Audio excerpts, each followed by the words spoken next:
ሰላም እንደምን አላችሁ ውድ የግሎባል ኒውስ ተከታታዮቻችን፣ ከግሎባል ኒውስ ለዕለቱ የመረጥናቸውን መረጃዎችን እናስደምጣችኋለን። የአምባሳደር ቆንጂት ጊዮርጊስ የቀብር ስነ ስርዓት ይፈጸማል ተብሏል። የትና እንዴት ይፈጸማል? ከግሎባል ኒውስ ታደምጣላችሁ።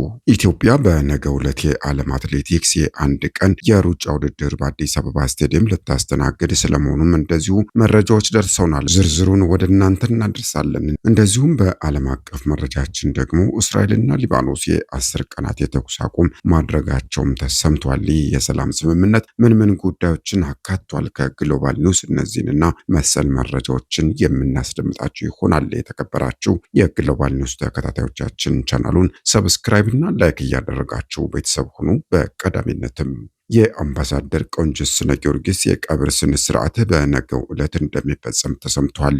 የቀድሞ አንጋፋ ዲፕሎማትና አምባሳደር ቆንጂት ጊዮርጊስ የቀብር ስነ ስርዓት ነገ ቅዳሜ ሚያዝያ 10 ቀን 2018 ዓ.ም እንደሚፈጸም የውጭ ጉዳይ ሚኒስቴር አስታውቋል። በመርሃ ግብሩ መሰረት የቀብር ስነ ስርዓቱ ከቀኑ 8 ሰዓት በእንጦጦ ኪዳነ ምሕረት ቤተክርስቲያን የሚፈጸም ይሆናል።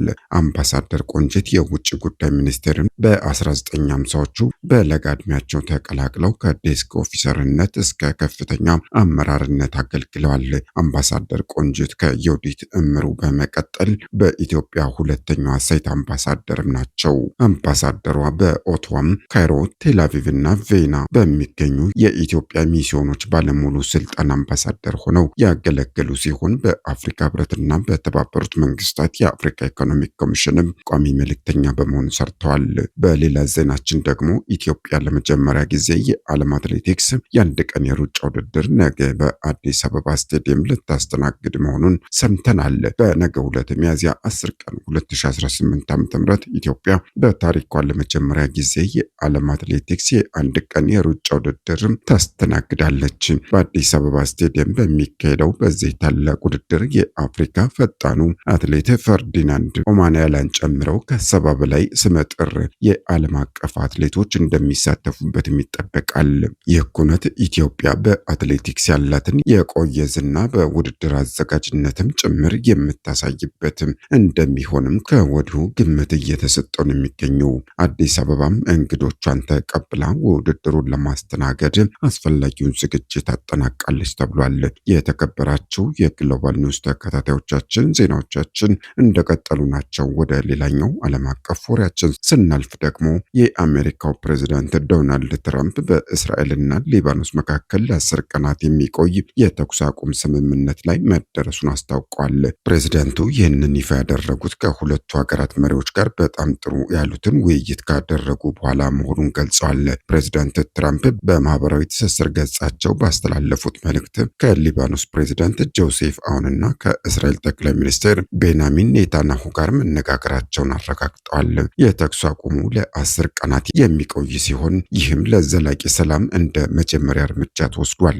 ባለፈው ማክሰኞ በዋሽንግተን ዲሲ በሁለቱ ሀገራት መካከል የተደረገው ውይይት ካለፉት 34 ዓመታት በኋላ የመጀመሪያው ከፍተኛ ዲፕሎማሲያዊ ግንኙነት ነው ተብሏል። ፕሬዚደንት ትራምፕና ምክትል ፕሬዚደንት ጄዲ ቫንስ የውጭ ጉዳይ ሚኒስቴር ማርኮ ሩቢዮንና የጦር ኃይሎች ጠቅላይ አዛዥ ጀነራል ዳን ኬይንን ዘላቂ ሰላም እንዲመጣ ከሁለቱ ሀገራት ጋር እንዲሰሩ መመሪያ ሰጥተዋል።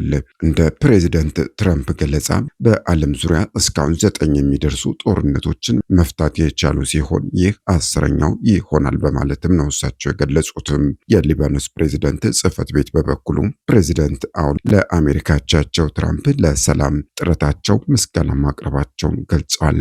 የእስራኤሉ ጠቅላይ ሚኒስትር ቤንያሚን ኔታንያሁም የ10 ቀኑን ድርድር በበጎ እንደተቀበሉት ዘጋርዲያንና ፍራንስ 24 ዘግቧል። ይህ በእንዲህ እንዳለ ታዲያ በእስራኤልና በሊባኖስ መካከል የተደረሰው የሰላም ስምምነት የተለያዩ ነጥቦችን ይዞ ከስምምነት ላይ ተደርሶበታል። በዚህ ወቅት የእስራኤሉ ጠቅላይ ሚኒስትር ኔታንያሁም እንዳሉትም ይህ በሁለታችን መካከል እየነፈሰ ያለው የሰላም አየር ታሪካዊ የሰላም ስምምነት ለማድረግ ትልቅ ዕድል የሚፈጥር ይሆናል ብለዋል። የአሜሪካ የውጭ ጉዳይ ሚኒስቴር ይፋ ባደረገው ዝርዝር መረጃ መሰረት ስምምነቱ የሚከተሉትን ነጥቦችም ያካተተ ነው ተብሏል።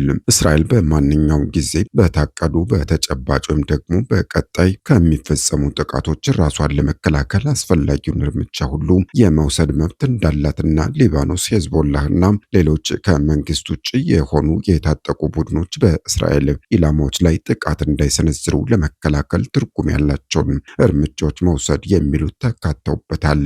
ከዚህ በተጨማሪም በስምምነቱ ውስጥ ተሳታፊ የሆኑ አካላት የሊባኖስ የጸጥታ ኃይሎችም ለሊባኖስ ደህንነት ብቸኛ ኃላፊነት እንዳለባቸው ይገነዘባሉ የሚለውና እንደዚሁም እስራኤልና ሊባኖስ ቀሪ ጉዳዮቻቸውን ሁሉ ለመፍታት አሜሪካ ተጨማሪ ቀጥታ የውይይት አመቻች ትሆናለች የሚሉት ተካተውበታል። መግለጫው አክሎም የተኩስ አቁም ስምምነቱ እስራኤል በሁለቱ ወገኖች መካከል በቀና ልቦና ዘላቂ የጸጥታና የሰላም ስምምነት ለመድረስ የሚደረግ ድርድር ለማስቻል መልካም ፈቃደኝነቷን ያሳየችበት እንደሆነም ተገልጿል። ዘገባው የቢቢሲ ነው።